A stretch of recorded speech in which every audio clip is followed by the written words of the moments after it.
Tigers. Lachlan McQuannell. Remember 9, don't fake. Again puts up his hand.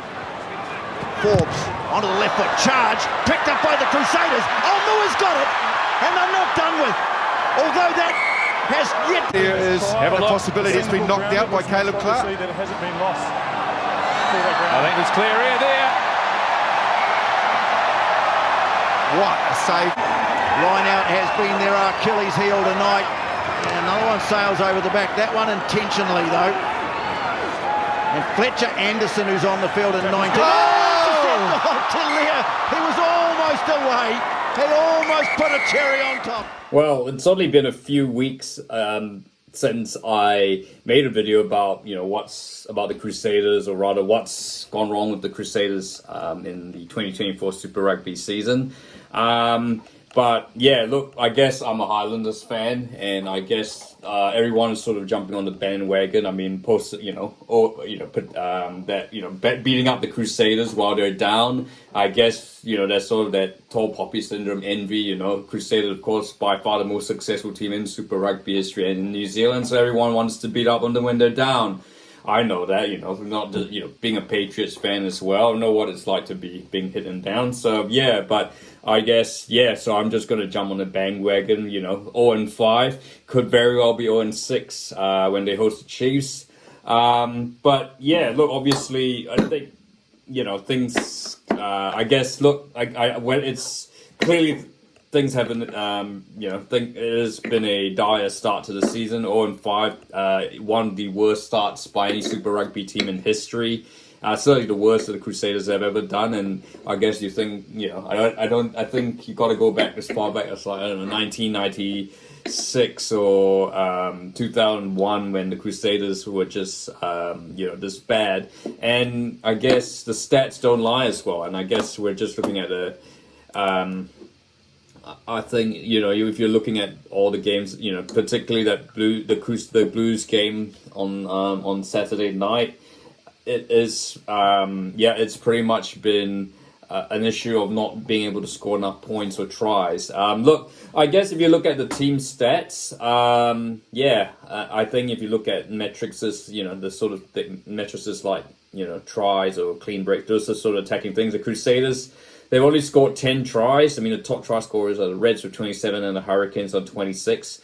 Clean breaks, the Hurricanes, top of that, 45. Chiefs, 44. Drua, 37. Crusaders are not... Crusaders tied at the bottom behind Moana Pacifica on 20.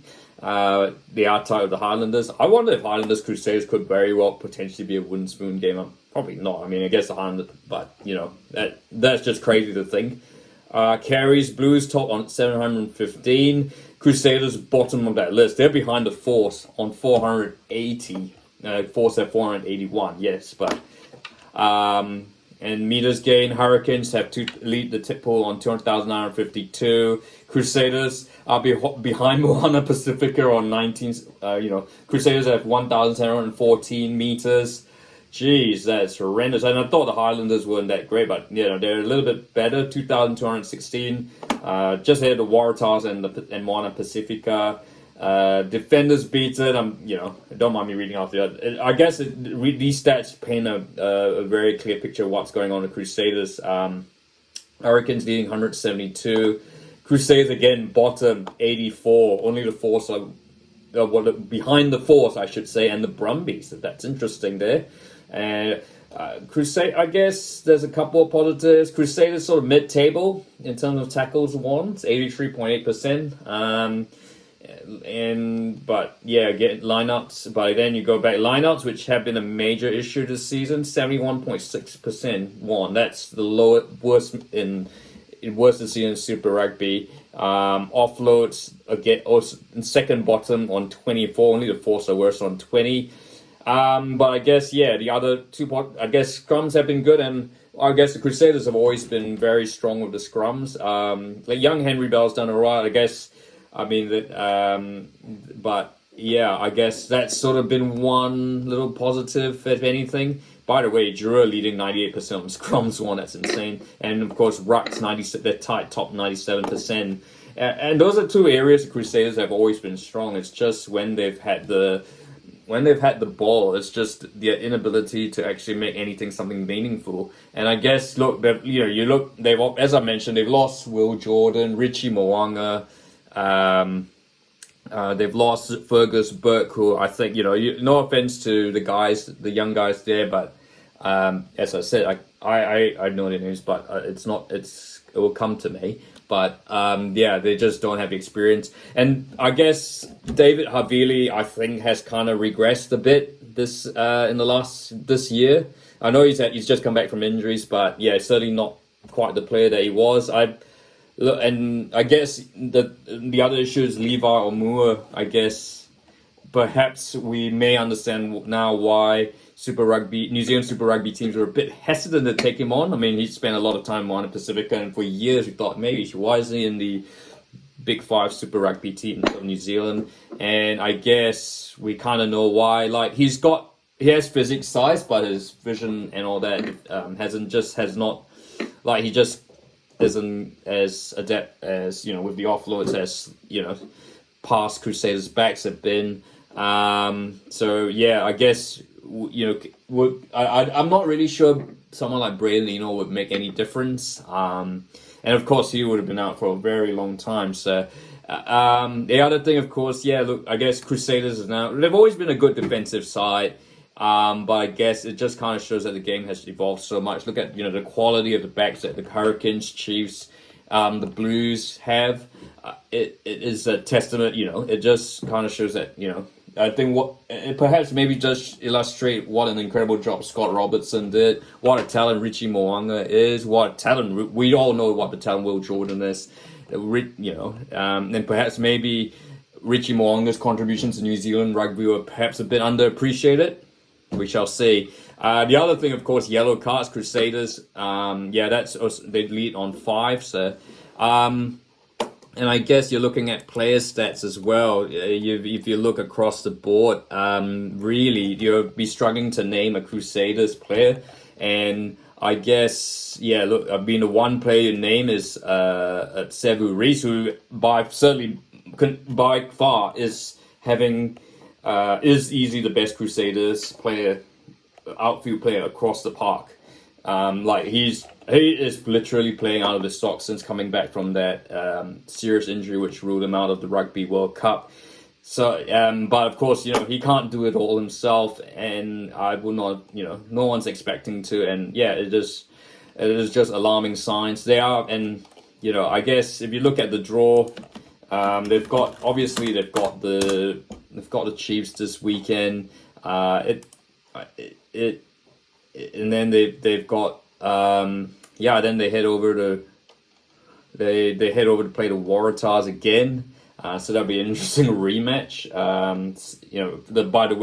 Of course they lost to Waratahs. That was a home game for the Crusaders, albeit played on Super Round.